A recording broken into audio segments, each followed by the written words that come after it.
Swadikap, thank you for joining us for the midday edition of NBT World Brief right here on NBT and NBT World. My name is Surapan Lautaranarit. Thailand has officially launched the 2026 MOTOGP season in Buriram province, with Prime Minister ANUTIN Chanvirakul presiding over the event and a colorful TUK-TUK challenge stealing global attention as officials project record-breaking attendance and billions of baht in economic impact. At late noon yesterday at Chang International Circuit in Buriram province, Prime Minister and Interior Minister ANUTIN Chanvirakul spoke to the media during the PT Grand Prix of Thailand 2026, the opening round of the MotoGP World Championship. The Prime Minister said this year's event is expected to break previous records, with participants and fans arriving from around the world. All tickets were sold out quickly, and exhibition booths by major motorcycle manufacturers added to the vibrant atmosphere.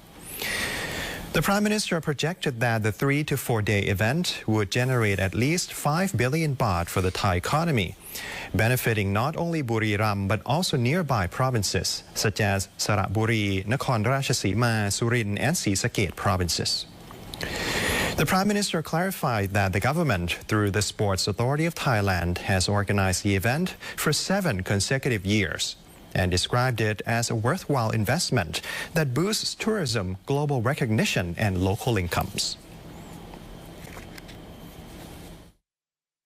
ครับปีนี้ก็น่าจะเป็นปีที่เราเบรกเรคคอร์ดของทุกปีนะครับเพราะว่ามีผู้เข้ามาร่วมแข่งขันจากทั่วโลกมากมายแล้วก็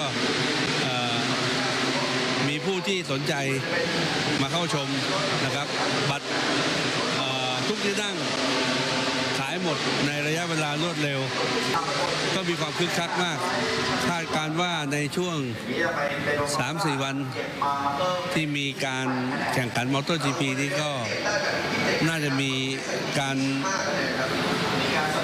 สร้างมูลค่าทางเศรษฐกิจก็ไม่ต่ำกว่า 5,000 ล้านบาทA major highlight was the TUK-TUK challenge, replacing the traditional rider parade, where all 22 premier class riders competed in Thailand's iconic three-wheeled vehicles around the circuit. Top riders including Marc Marquez, Francesco Bagnaia, Fabio Quartararo, Joan Mir, and Jorge Martin joined the event. The Prime Minister added that Thailand was fortunate to host the race before global uncertainties escalated. With some major events in Europe reportedly postponed, foreign visitors arrived as scheduled. The government is now working to assist international teams and fans facing limited return flights and fully booked hotels.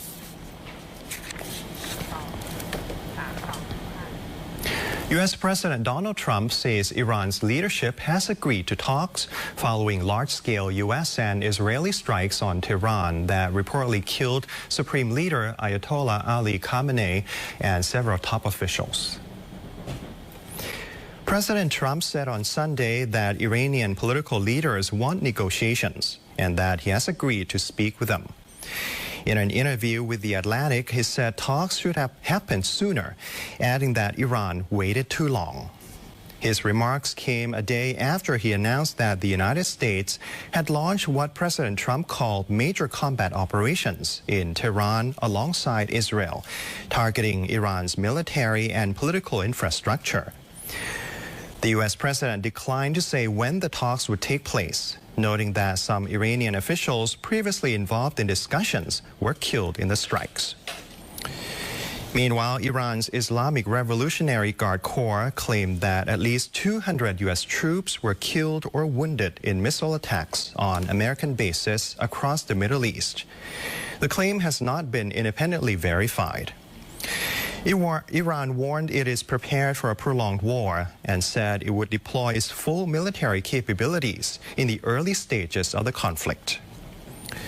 At the same time, Ali Larijani, head of Iran's Supreme National Security Council, said the constitutional process to appoint a new supreme leader has begun, with a temporary leadership council overseeing the transition. The head of council urged national unity amid fears of internal division following KHAMENEI's death.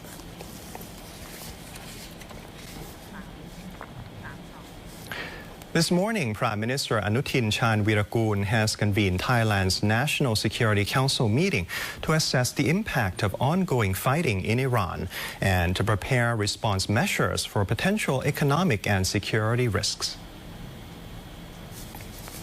At 10 a.m. today, the Prime Minister chaired the first National Security Council meeting of 2026 at Government House.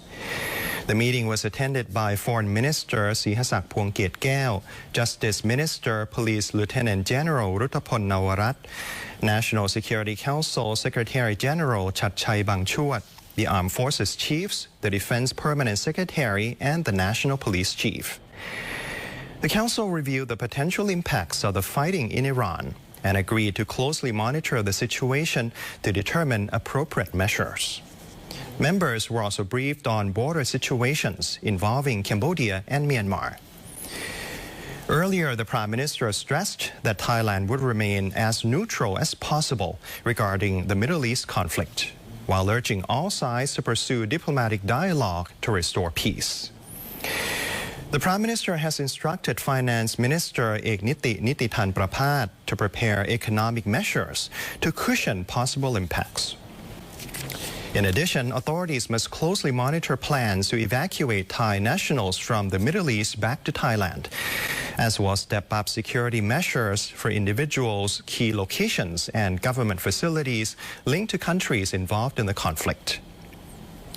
At 1:30 p.m., the Prime Minister will chair a meeting at Pakdi Bodin Building, Government House, to assess the situation of the fighting in the Middle East and follow up on developments.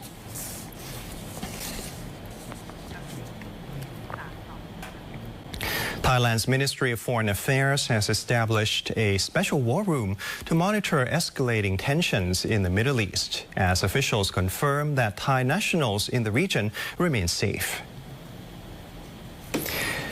Acting Director General of the Department of Information and Deputy Spokesperson for the Ministry of Foreign Affairs, Panidon Pachimsawat, briefed the media following a Situation Center meeting chaired by Foreign Minister Phukhet. The acting spokesperson said Thai embassies and consulates across the Middle East reported on the impact of recent attacks and confirmed that Thai nationals in their jurisdictions are safe. The ministry has set up a 24-hour coordination center under the Department of Consular Affairs to provide urgent assistance. A travel advisory has also been issued, urging Thais to avoid non-essential travel to the region. Currently, about 110,000 Thai nationals reside in the Middle East. The largest group is in Israel, with around 65,000 people. Fewer than 20 have so far requested repatriation. In Iran, about 250 Thais are registered, with 29 expressing a desire to return home. Embassies in countries including the UAE, Oman, Bahrain, Qatar, Kuwait, and Jordan are assessing evacuation routes and coordinating with airlines and host governments. The Foreign Ministry will also propose assistance measures at today's National Security Council meeting, taking into account possible airspace closures and support for Middle Eastern tourists stranded in Thailand.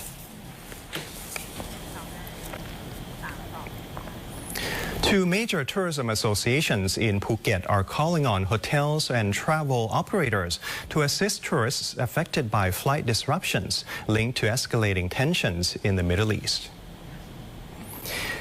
The Phuket Tourist Association and the Thai Hotels Association Southern Chapter have issued an urgent notice to their members.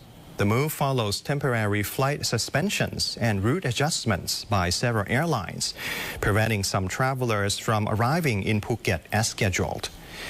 Others are now stranded and unable to return home as planned. To ease the impact and maintain traveler confidence, the associations are asking operators to provide support under 4 key measures. These include waiving fees for postponed stays for directly affected guests, waiving cancellation fees where necessary, offering special room rates for those forced to extend their stay, and providing close assistance with travel information and guidance.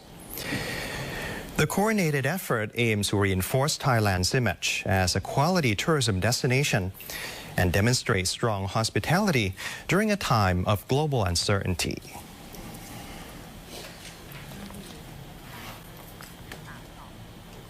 And that's a wrap for our midday edition of NBT World Brief. You can stay updated with the latest developments right here on NBT and NBT World. And for more stories, you can simply scan the QR code on your screen to access our full coverage across all media platforms. Until next time, สวัสดีครับ